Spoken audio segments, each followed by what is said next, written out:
Kenya inaenda hivi na kishuka, inaenda ikishuka. And most people online wanasema muuliza Joakim, hii akili Joakim ilitoa wapi? Kwanza uko salama? Salama kabisa. Uko salama? I thank God. Yeah. Yes. Straight to the point. Watu wanasema kwa mdomo ya Joakim, without Raila Odinga, without mentioning Raila Odinga, hawezi survive. And now we must give flowers where they are due. And for the last 30 years, the Raila Odinga has dominated the political scene of Kenya like a colossus. And he's been someone like me. I have backed my political experience on him. He's one of the leaders that I have been looking up to, and I admired his values. So when I talk about his political standing today, naysayers say that without Raila Odinga, I cannot survive. I can survive without Raila Odinga. You understand? It's only that he's a subject that we must mention in the Kenyan politics. But ukiangalia statements zako, it seems you really trusted Raila Odinga on your time. Yes. Hadi sahi unaona kienda the other side. It's true that people never heal from their exes. The ex that you genuinely loved. You will never heal from that. And when you see me talk about Raila Odinga, it shows the kind of heartbreak I experienced when I saw him behaving the way he's behaving right now. So Kenyans must try and understand the point from which I'm speaking from. Yes. It's not about being against him. It's about exploiting on the current status of politics and his current standing, right, as far as the running of the country is concerned. Yeah. Ukiangalia Sifuna, tunajuanga kama spokesman wa Raila Odinga. Yes. And recently Raila Odinga vile anaongea kama na support Ruto vizuri. Lakini ukiangalia Sifuna, anaongea a different story. What does that mean? Sifuna is a young politician who has seen the future, and he said so yesterday on the interview. He has he has pictured in his mind every possible situation. He can see his party leader, the person he served so loyally. He can see the way he's fumbling with the politics career. And I think Sifuna wants to position himself in a way that if anything happens, he can still raise above the fray and keep himself afloat in the Kenyan political arena.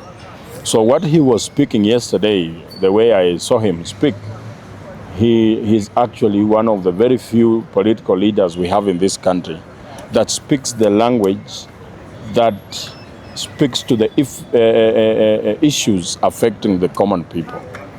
He talked about basic rights of the Kenyan people, that even before we think about building a road, do our people have the guarantee that they will live to use those roads? A country that has the most shiny buildings, the most perfect roads, but with no guarantee to human dignity and safeguarding human life, that country is still not going the right direction. So I like what Sifuna said. He's just a young man who has seen the future, and he's placing himself for any eventuality. He said, he talked about the issues affecting ODM right now. ODM is no longer the party that the Kenyan people used to. And he was very correct when he said that they have been the ones representing hope among the Kenyan people. And therefore, when something that has been representing hope dilutes the same hope, it becomes a problem. In a world that moves fast, your style should even speak more faster. Introducing the hoodie that gives you more than just warmth. It's attitude, comfort, and identity. From cool mornings to late night vibes, our hoodies move with you, stand out with you, and keep you real. Make your orders now. Call us on the numbers below your screen. And of course, we do delivery countrywide. Whether you're in Kisumu, Mombasa, Nairobi, or any part of the country, just make a call, make your orders. We will deliver them where you are.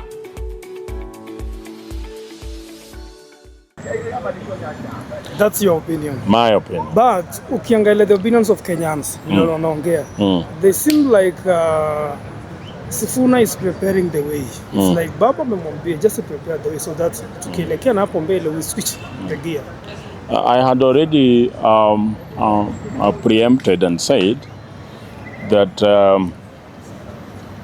there can come a time if Raila Odinga sees that his association with the UDA is not tenable, it's very possible for him to bolt. And nothing stops him from doing that. But he has lost the ground. He will bolt in an attempt to salvage the ground. Bolting will actually be informed by the fact that he has lost ground. Had he not lost ground, there wouldn't be any need for him to bolt.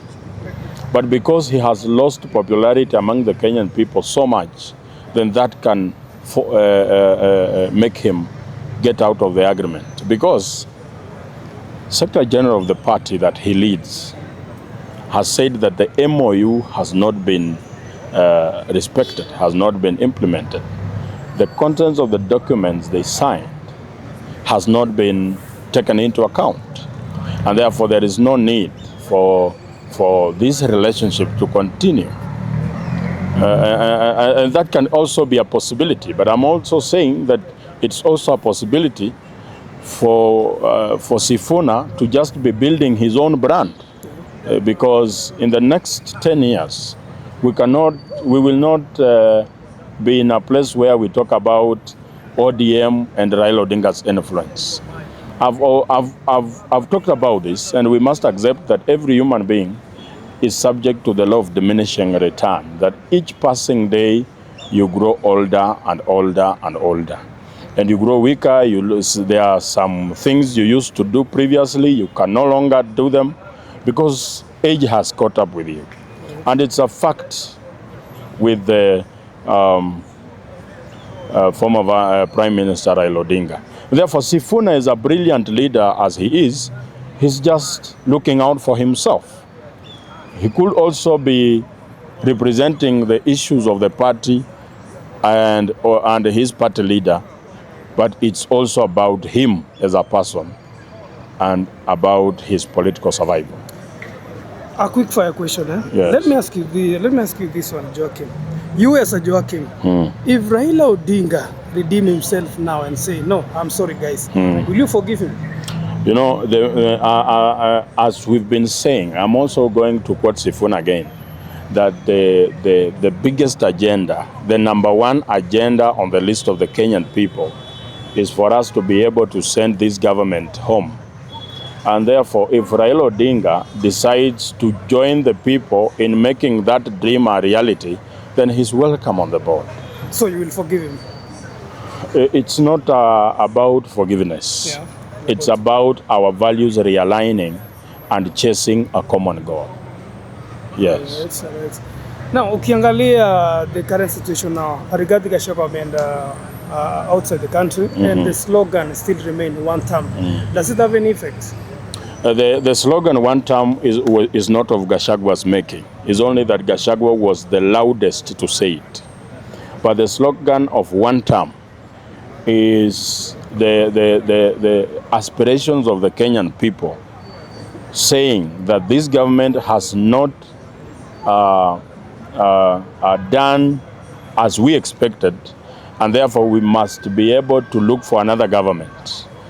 And they said one term, meaning that they are not going to give him another term. So Gachagua was just a player in a very big game. And therefore, even his absence does not affect the agenda of one term in any way. We are still here. We still resonate to the agenda. We were not saying one term because Gachagua is saying it. We are saying one term because It's the agenda to benefit every Kenyan person, even the one saying 2 term. Yes, 1 term is even going to be beneficial to those people who are saying 2 term. If you have a wedding, baby shower, birthday party, or even a corporate event and you need media services, well, look no further than Safari Lens Media Production. Safari Lens Media Production is a media company that offers editing, videography, photography, graphic design services, and also live streaming.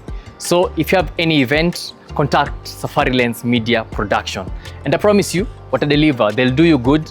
They are professional, they offer professional services, and I'm sure you'll also like it. For future reference, Yes. if the government approaches you now and say, now, Joakim, how much do you want to change your ideology? You know, why join a government that is going home in a few months or a few years, or in 1 or 2 years? Why don't I just wait and be part of a government that actually works for the Kenyan people? You know, I cannot sell my right to think, because joining this government is tantamount to selling your right to think. People are born with the 2 rights, the right to live and the right to think. And joining this government is actually selling that right to think, because I have seen people who have previously been very brilliant, but immediately they joined this government and this regime, they suspended their brains, and that is something I cannot do. We have this, okay, are you in a Tower movement of Western or DCP or ODM? I've always considered myself in the yesteryears as an ODM member, but because I come from Western, I support Tower movement, because Tower movement is a movement that is talking about the needs of the people, my people, and therefore supporting any other movement is betrayal to my own people. So right now, I am an ambassador of Tower in Nairobi, and I cannot talk about supporting any other movement. You understand that? So you're a Tower movement? Yes, I am a supporter, and actually mentioning Tower, I also want to take this opportunity to congratulate the governor of Trans Nzoia, George Natembeya, on his return back to office. People who had ulterior motives have not succeeded in stopping him from coming back to office. And every time you see people who have been synonymous with underdevelopment accusing you of stealing, it actually means that you are stopping them in their tracks, because they have been misusing the people. And the only person from Western Kenya now who looks like they represent the views of the Kenyan people, the Western Kenyan people, is George Natembeya. And anybody who is still supporting this other clique of leaders from that region has chosen a path that leads to nowhere. There's a story nilimesoma online, allegation anyway. Ilikuwa nasema you are working for, what do you call it? Jimmy Wanjigi. I have seen it so many times. They are saying that I was used to mobilize people, especially June 25th last year. In June 25th, on that day, I was here with the other people. We were here. And I had not even known Wanjigi. Wanjigi, we met at the launch of PLP.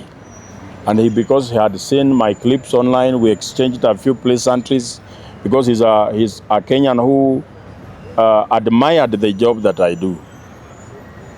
And because we have been seen with him, especially when he came here at Jivanji, therefore, and I've been saying that I have been resonating with his values, his approach to the Kenyan economic system and highlighting the Kenyan problem as far as the economy is concerned.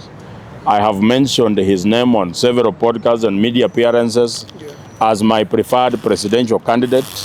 And therefore, people who are busybodies. So your preferred candidate now is Jimmy Wanjigi. That's it. You need to understand why are we tired with the Ruto. We are tired with the Ruto because Ruto has mismanaged the economy of the country. Therefore, the president who should come must be the one that comes to solve the economic problems.